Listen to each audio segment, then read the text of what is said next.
starting this off right away, I know I'm going to comment. I know this is an extreme, durability test for the Google Pixel Fold.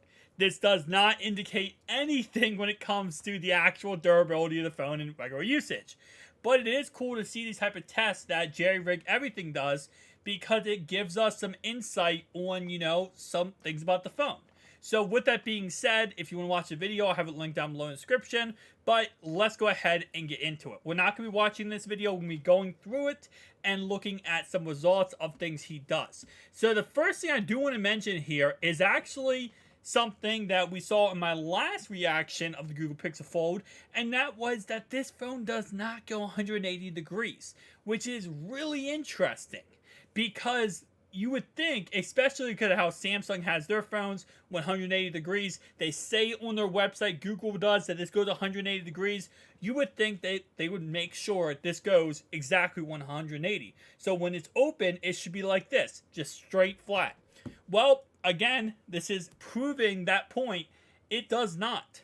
And can you make it go 180 degrees? Yes. It's not going to stay there, but you can technically force it, which you're going to see in this video. You might not want to do that. Now, just a side note here, I've said before my videos that I think some people are confused. I did pre-order a Google Pixel Fold. My shipment got delayed like 2 or 3 times, and then my order got canceled and refunded. So I'm going to have to rebuy this phone. And I think right now they said August was when it was going to ship out. So I don't know what's going on there, but I just want to give you guys an update. I did buy this phone, and then it got freaking delayed like 3 different times, which apparently was not uncommon for a lot of people. And then it got, what's it called, canceled, which again, I don't know why. But nonetheless, though, he does go ahead and do the first test, which I believe is, of course, the actual scratch test. Now, he scratches the outside display, which I believe is Gorilla Glass Victus, so it should not leave too many. It should be the same as typical phones. So, like, for example, iPhones, other Galaxy phones, other Samsung phones, period. And it does. It leaves deeper grooves at a level 7. Now, I believe 10 is diamond, I believe, and 9 is sapphire. So, most screens nowadays, they are not made out of sapphire or diamonds. There are some watch faces that are made out of sapphire or diamonds, but not when it comes to cell phones. Most cell phones scratch at a level 6 with deeper grooves at a level 7. So, this is just on par with any other smartphones we see out there, right? This is nothing too crazy special. Now, the inside display does scratch at level 2, and of course, deeper grooves at level 3. Now, here's the kicker, though. First off, the display does not break when he does this, which is heavily surprising, to be honest. Especially with how thin and delicate this inside display actually is. It actually does not break, which is a really plus for the Google Pixel Fold here. Now, of course, he does go ahead and show that he can use his fingernail to cause, problems. And yes, this is something that has been on the Samsung side for the Galaxy series for the longest time. So this is nothing new, nothing out of the ordinary that, yes, a fingernail can destroy this inside display. Listen, at the end of the day, this is floatable glass. We are not at a point in technology where that floatable glass can be actually like real glass. It just can't be.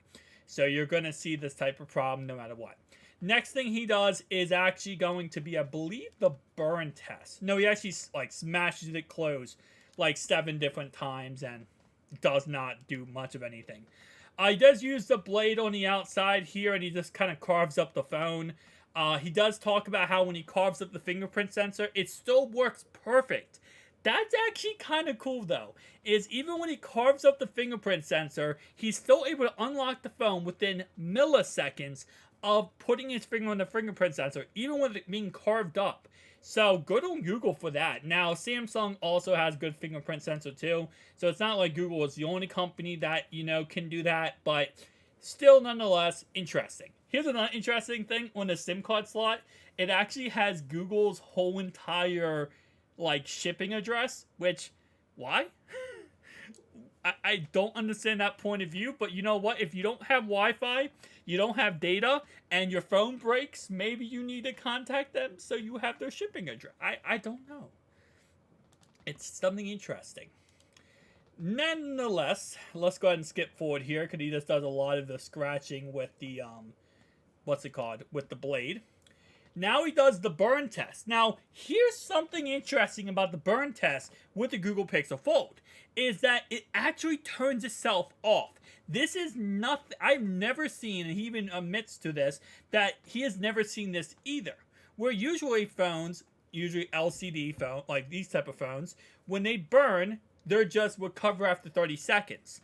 Other type of displays will actually kill the pixels on the actual display, and you won't be able to use the pixels on that display anymore. This phone actually turns itself off. So the heat from it just is pretty much saying, hey, listen, we're heating up. So instead of, like, obviously destroying the pixels or leaving a burn indication, it just turns itself off. That's so cool. Because I believe the Galaxy series, the Galaxy Z Fold series, I believe it actually burned the inside display on his phone and it would not work. This works perfectly fine after using the fire on the inside display. So shout out to Google for that. And you can see right here that it shuts down and then he's able to bring it back up. Now here's the next test he does, and it's going to be using rocks, sand, and dirt inside the phone, and he closes the phone like normal with the dirt and rocks. Now, of course, this phone is not dust resistant, I believe. So, just to see that inside durability, inside display, see if it can actually still withstand everything. And to be honest, it actually does really freaking good. I mean, you can still see the inside display is actually, usable, and if you really cleaned it off, the inside display is actually not, awful. And also all the sand and dust does go ahead and fall right off the phone, so none of it gets stuck in any kind of like ports. A little bit up here, but other than that, it's actually pretty dang good. Now the next test, and as you can see right here, even when he scratches it up, it just automatically unlocks. The next test is going to be the bend test. And yes, this one is really bad.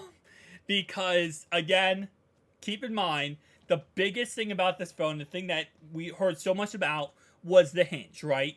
The hinge is so amazing, it's so great, and that, this is the best hinge on any smartphone. Even the Galaxy Z Fold 5, their biggest thing now is their hinge is the best. When he bends this, the hinge does not break.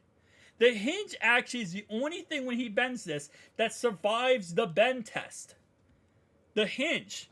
But the rest of the phone, that breaks completely. And the reason why is because you see these two antenna lines right here and right here, they break like that. And this is not uncommon. If you ever seen an iPad get bent, this is the same exact premise. Now, I will say though, when he bends it here, it bends super easy. Like, super easy. And again, this is a durability test, so obviously, this is not something that's going to happen out in the wild. But if you do put this on your bed or something, and let's say you press down on it by accident, you're going to break this within seconds. This is not a question. This is why if you do get this phone, and any foldable phone, make sure you get a case. Make sure absolutely you get a case. Do not risk it. It's not worth the risking your investment, without getting a case on it. And in all honesty, if you have a case on a good case, that especially one that goes on the back that, kind of puts a little barrier on the hinge, you're never going to have to deal with this. So overall wise, this video is the extreme case. But no, this phone is fine. This phone is not going to break on you in that context. Would it break on you in any other context? Well, based on recent rumors, it is for people. But overall wise, for durability test, I think this is really decent. Like, there's so many things in here I've said so far that was W's for this phone. Yes, there are a couple L's, but mainly W's, and even the hinge withstood the final test. Guys, I'll see you guys next one. Peace out.